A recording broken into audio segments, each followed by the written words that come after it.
All right, YouTube, what's going on? This is Charles. It's been a while, hasn't it? Um, well, there's a few things. I really haven't got anything new. I do still have a few things that I really haven't shown anywhere. But that's what I'm doing. I'm going to this French Army wool blend blanket. You can see I put the Swedish Army 100% wool blanket on top of there. Just you can see the size difference. Now the Swedish one is made approximately in the same size as nearly, probably 80-90% of the Army wool blankets out there tend to have dimensions very close to this. Let's look at that. This thing is 60 inches wide, or 5 feet. For length, this thing is at 74, maybe 74 and a half. That is your common size. So let's measure the width of the French one. Right, so the French one is measuring at 75 inches wide, which is basically the whole length of the Swedish one. So now on the length of it is 93 inches. So you can see you're getting that extra 17 inches or so extra length and the extra width. Now I have used the Swedish one. I've used it camping, I've used it in the house, things like that. I really love it. It's full 100% wool. One thing though, I am 6 feet tall and about 200 to 205 pounds. I'm not like super heavy, but even so, my shoulders are kind of wide. When I just lay this flat and then fold it in the middle here, it still covers me, but a lot of times there's some gaps, especially by my torso, where I'm fatter too. But I know you can lay diagonally, wrap this thing kind of like a little burrito, stuff like that. I've tried that. I move too much.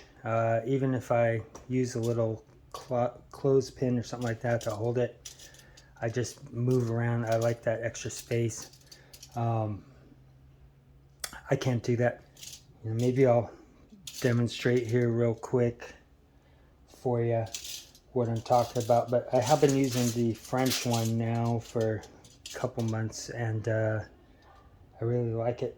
The weight on the Swedish one is 4.5 pounds.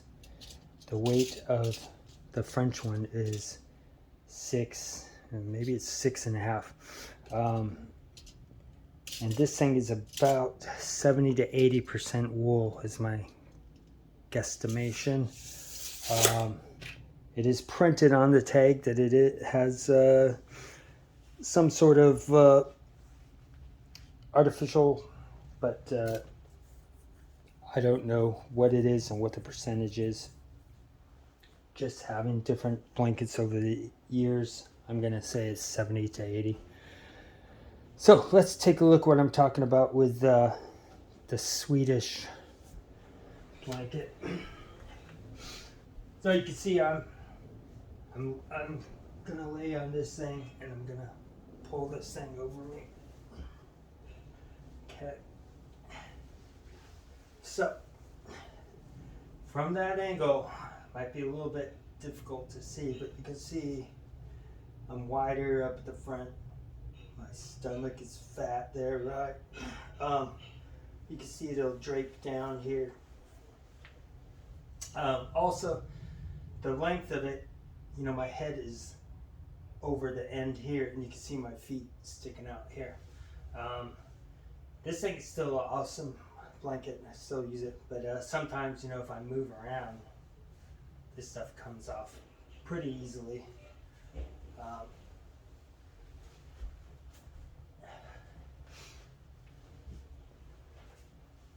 So let's take a look at the French one. Now, look how much space I have on this thing. This is ridiculous. You might be able to get 2 people in there. Well, you could if you lay this way. That would be pretty easy. What I like about this one is it's so large. And you can see here, here's all the overlap here. I really don't have to do the little burrito to try to keep myself warm, because this thing is a great size. This is my go-to blanket now. I think I'm gonna buy another 1 or 2, because I will be using this, and I will give one to my son. I don't think my wife will like it, but this one's not, the color's not like too military. It's almost like a municipal police type of green. So here is what we're talking about as far as, there is the tag. So I don't speak French, but that says wool, and then that's chlorofiber. I don't know. See, can't pronounce it. This is made in 1997, but for $39.97, I think this is definitely a good value. You can do whatever you want with it. I've gone camping with it and sleeping different places in the house. Just wanted you to take a look at it.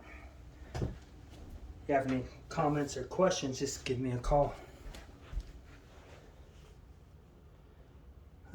Actually just put a message on there.